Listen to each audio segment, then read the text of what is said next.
Bonjour, donc on se retrouve aujourd'hui pour une vidéo revue sur la palette Shape Matters de la marque Smashbox. Donc c'est une palette que j'ai reçue de la part de la marque. Donc c'est une palette que je n'ai pas achetée. Elle m'a été envoyée assez récemment, je vous en avais parlé dans une vidéo nouveauté beauté de mémoire. Je l'ai testée sur une copine qui va se marier dans quelques mois et que je vais maquiller pour son mariage. Donc voilà, je l'ai testée sur elle et le résultat était très concluant. Et en fait j'avais envie de vous faire une vidéo complète avec vraiment la revue du contenu de cette palette et un maquillage pour vous montrer ce qu'elle avait dans le ventre. Donc voici le maquillage final. Donc comme toujours c'est quelque chose de très naturel puisque vous savez que moi je suis pas très liner, paillettes, smoky etc. Donc ça me permet de rester dans ce que j'aime et surtout dans ce que je sais faire puisque je me maquille très peu les yeux, donc forcément je ne fais jamais des choses très extravagantes.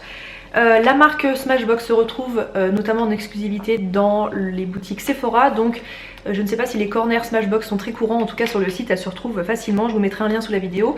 J'ai une petite anti-sèche sous les yeux, cette palette coûte 69 €, donc c'est un budget, c'est un prix qui est assez élevé en tout cas je trouve, mais c'est une palette qui comme vous allez voir est très très complète. Vous retrouvez à l'intérieur tout ce qu'il faut pour vous maquiller absolument tout le teint, donc vous avez 3 fards ici pour les sourcils dont une cire, 4 poudres ici, donc les gros cercles que vous voyez pour vous maquiller le teint, et 9 fards à paupières qui sont ici avec un pinceau qui est bien pensé.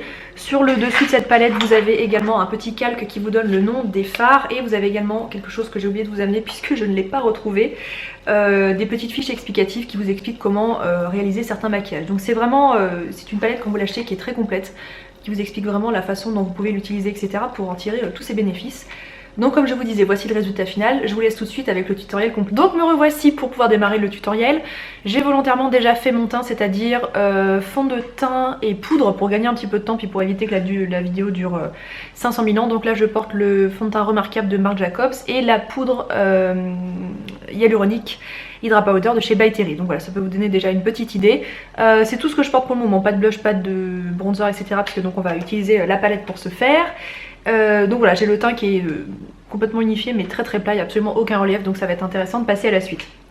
Je vais commencer par les sourcils, sans véritable explication, mais j'avais envie de commencer par les sourcils. Donc comme je vous montrais dans la palette, c'est un peu difficile à montrer parce qu'elle est immense. Ce qui concerne les sourcils, ce sont les 3 fards qui sont sur ce côté là, donc on a en fait une cire qui est sous un petit... Bon, je vais définitivement enlever le petit calque dessus parce que ça n'a pas vraiment grand intérêt. Une cire qui est sous un petit clapet pour éviter que les poudres du dessous se collectent dedans. Et en dessous on a 2 fards pour les sourcils, donc un qui est plutôt orienté pour les blondes ou en tout cas les personnes aux cheveux châtain clair et une couleur davantage pour les brunes. Alors moi je suis brune mais comme vous voyez j'ai des sourcils qui sont assez clairs, donc je vais je pense utiliser davantage celle-ci. Je pense qu'il faut mettre la cire avant. Je suis pas persuadée que ça soit la bonne méthode mais en tout cas je pense. Donc je vais utiliser pour cela un pinceau de chez Anastasia Beverly Hills, c'est le 10A.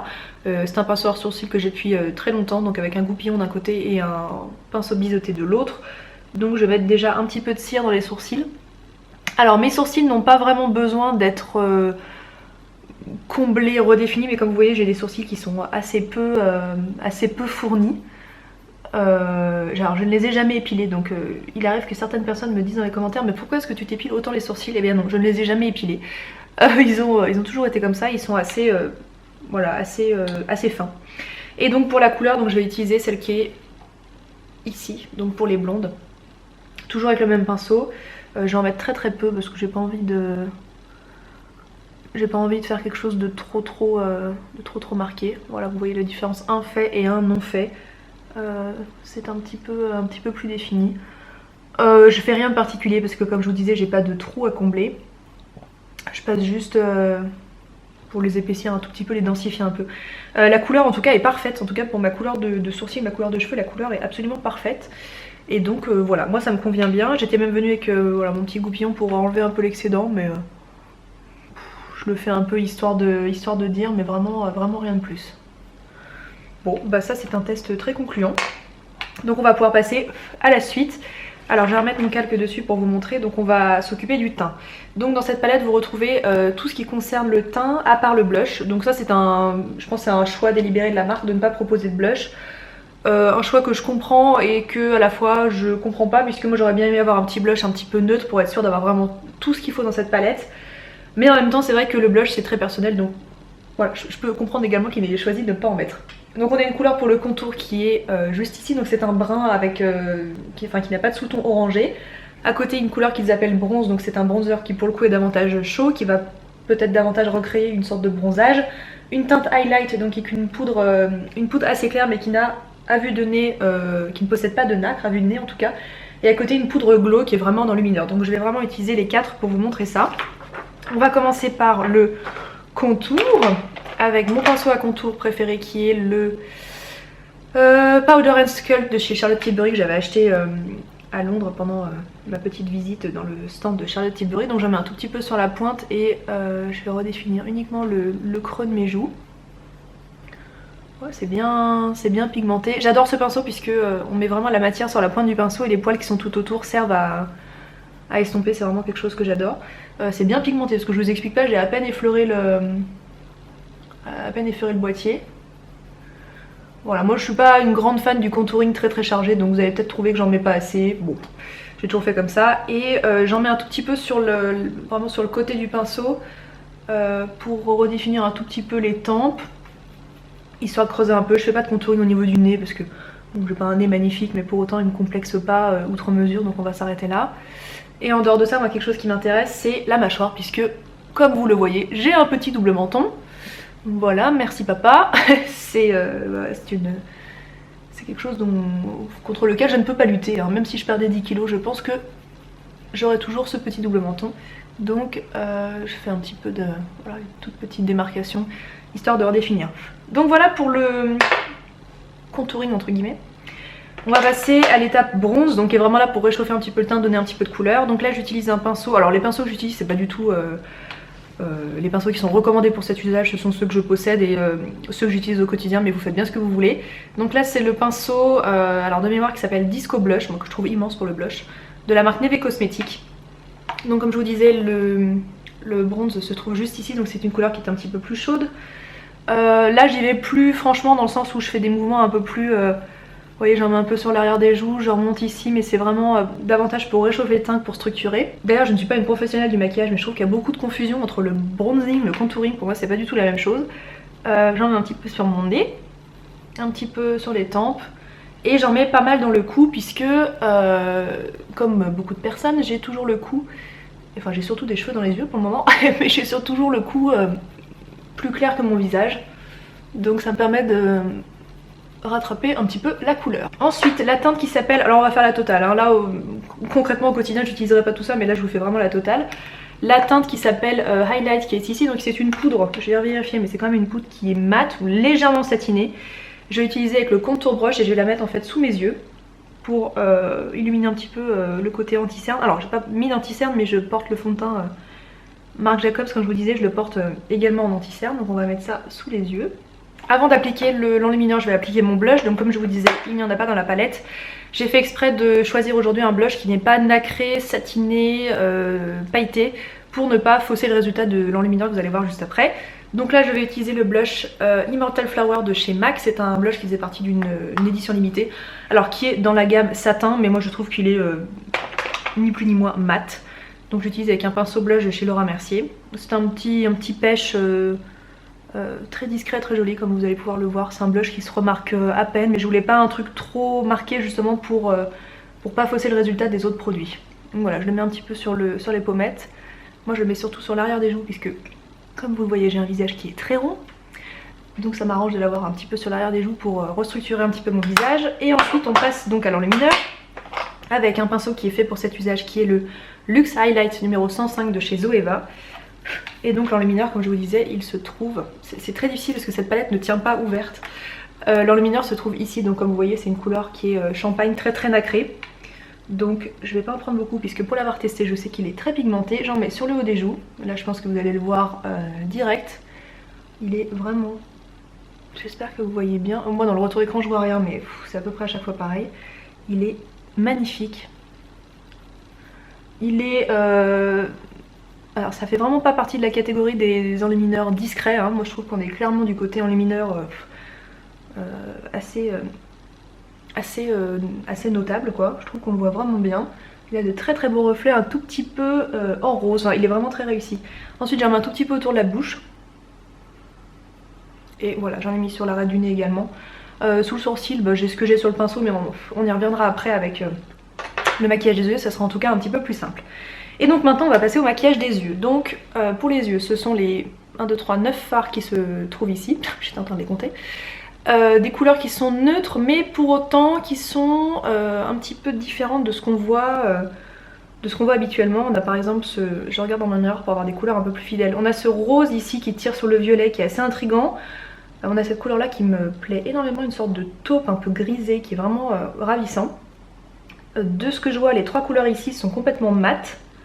Et après on a ici des couleurs un peu plus nude pour nous permettre de faire, je pense, un travail d'estompage. Enfin en tout cas c'est voilà, c'est une palette qui est assez intéressante mais qui sort quand même un petit peu des palettes de neutres qu'on peut voir habituellement. Je vais commencer par une base pour les paupières. Alors une base que je n'aime pas mais je n'ai que celle-ci et vu le peu de fois où je me maquille les yeux, j'ai pas vraiment de raison d'en acheter une autre. Donc c'est la Primer Potion de chez Urban Decay. Je crois qu'il va me falloir toute une vie pour réussir à la finir donc voilà, il faut que je m'en serve, hein, sinon j'arriverai jamais à en voir le bout. Donc j'en mets un petit peu sur mes index et je viens juste mettre ça sur mes paupières mobiles et fixes. J'aurais pu vous faire le test des fards sans base, mais premièrement, moi rien ne tient sur mes yeux sans base. Enfin, je veux dire, c'est pas un crash test qui est vraiment intéressant. J'ai vraiment pas la peau grasse, mais niveau paupières, je sais pas. Il faut croire que tout le sébum de mon visage se retrouve sur mes paupières. Et deuxièmement, je travaille de nuit en ce moment et donc là il est 15h47, il faut que je sois maquillée jusqu'à demain matin 8h. Donc je vais éviter de pousser le test un peu trop loin et d'avoir vraiment du fard qui file dans les plis et que je fasse peur à mes patients demain matin. Donc voilà, c'est pour ça que j'ai fait ce choix. Alors on va commencer par la couleur sur toute la paupière mobile. Je crois que je vais vraiment opter pour celle-ci là, qui est vraiment ravissante. Donc comme je vous disais, une sorte de taupe avec des reflets verts de gris. Donc j'utilise ça avec un pinceau pâte chez Sigma, sans grande importance, hein, c'est le E55, je l'ai depuis une éternité. Ça m'a l'air d'être assez poudreux. On va mettre ça sur la paupière mobile.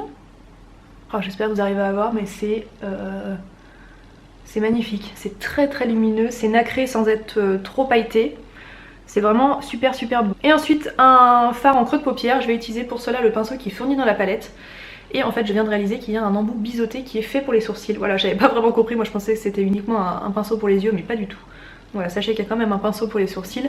Et de l'autre côté un pinceau qu'ils appellent Shadow, donc pour les ombres, qui est mi-plat, mi-estompeur, qui est assez bien fait.